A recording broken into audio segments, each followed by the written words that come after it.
Romanos capítulo de número 1, versículo de número 16 diz: Porque não me envergonho do evangelho de Cristo, pois é o poder de Deus para a salvação de todo aquele que crê, primeiro judeu e também do grego. Porque nele, no evangelho, se descobre a justiça de Deus de fé em fé, como está escrito: Mas o justo viverá da fé. O Evangelho de Jesus Cristo, segundo as Escrituras, segundo Paulo escreve aos irmãos de Roma, é o poder de Deus para transformar a vida de todo aquele que crê. O caminho para a transformação não são os nossos méritos, não são as boas obras que nós fazemos. Não se trata de nós termos uma conduta ilibada perante a sociedade e não ter nenhuma falha, mas é crer em Jesus Cristo. E me chamou a atenção esses dias que eu estava assistindo um testemunho de uma pessoa que estava no mundo do crime e depois de uns anos se converteu, começou a frequentar uma igreja e até chegou a tornar-se pastor nessa determinada igreja. Porém, ele entendeu que não fugiria mais da sua responsabilidade por causa dos crimes que haviam cometido. E então ele se entrega à justiça e começa a cumprir pena por causa dos crimes que ele havia cometido. E dentro desta cadeia, então, ele passou a servir a Deus, continuou servindo a Deus lá dentro, orando pelos presos, sendo uma bênção dentro do sistema prisional.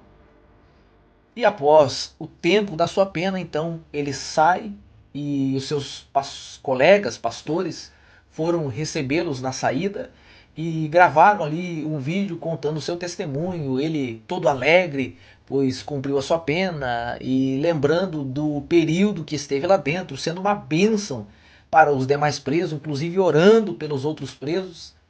Mas um comentário me chamou a atenção nesse vídeo. Uma pessoa escreveu assim: aí fica fácil, depois que comete crime, agora vira pastor. E me lembrei de algumas frases que as pessoas geralmente falam, dizendo: a pessoa comete todo tipo de erro, todo tipo de crime, todo tipo de pecado e depois se esconde atrás de uma Bíblia. E eu fiquei a pensar nesta frase e naquele comentário de como nós muitas vezes somos hipócritas, porque nós achamos que o erro do outro é maior do que o nosso. Achamos que o criminoso, achamos que o drogado, ele não merece o mesmo perdão que nós tivemos.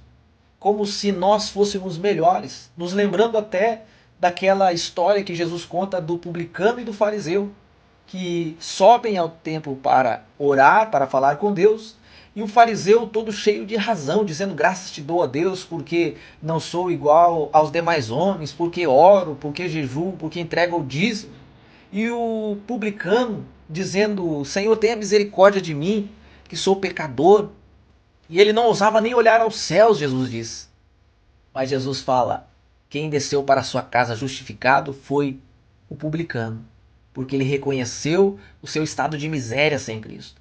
Ele reconheceu que não era a sua conduta perfeita que lhe dava a condição de orar a Deus. E ele pede por misericórdia e Jesus diz: ele foi justificado para a sua casa. Nós somos muitas vezes hipócritas ao afirmar: a pessoa cometeu o crime e agora se esconde atrás da Bíblia. A pessoa cometeu todo tipo de pecado e agora se tornou um religioso. Mas foi por causa disso que Jesus veio. Jesus disse que a sua missão é buscar e salvar os perdidos. E é por causa disso que os publicanos, que as prostitutas, é por causa disso que as pessoas que estavam à margem da religião eram elas que iam até Jesus e eram alcançados pela graça de Deus. Os religiosos não, porque eles achavam-se que eram bons, que eram merecedores, que por causa das coisas que eles faziam os tornavam dignos. E esta mesma fala, este mesmo pensamento de ser digno, de ser merecedor, que muitas vezes a religiosidade não consegue acolher aqueles que precisam de misericórdia. O Evangelho de Cristo fala de amor, fala de misericórdia, fala de perdão, Fala de resgate para aqueles que supostamente no olhar da sociedade não são dignas do perdão.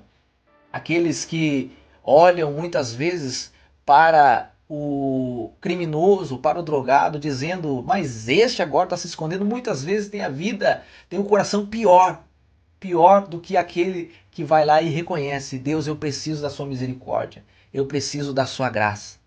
Para esses que creem em Cristo, que entendem que não é por causa daquilo que eles são, por causa daquilo que eles fazem, que vem o perdão de Deus, eles recebem o amor, o abraço, o acolhimento do Evangelho. Nas frases de Paulo aos Romanos, porque o Evangelho é o poder de Deus para a transformação de todo aquele que crê. E por você, meu irmão, minha irmã, que talvez luta com o marido, com o filho, com a esposa, com um primo, com um tio, com uma tia, que aparentemente à vista da sociedade não tem mais jeito. A palavra de Deus diz que o Evangelho é o poder de Deus para a salvação de todo aquele que crê.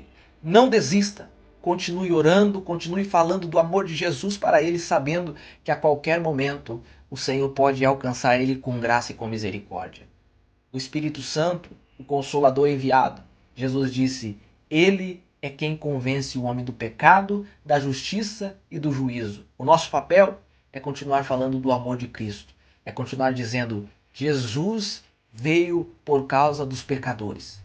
A morte de Jesus foi para o perdão de todo tipo de pecado. Todos aqueles que olharem para Cristo e reconhecerem que precisa da sua graça são perdoados e são tornados filhos de Deus. Que Deus abençoe a sua vida. Até a próxima, em nome de Jesus.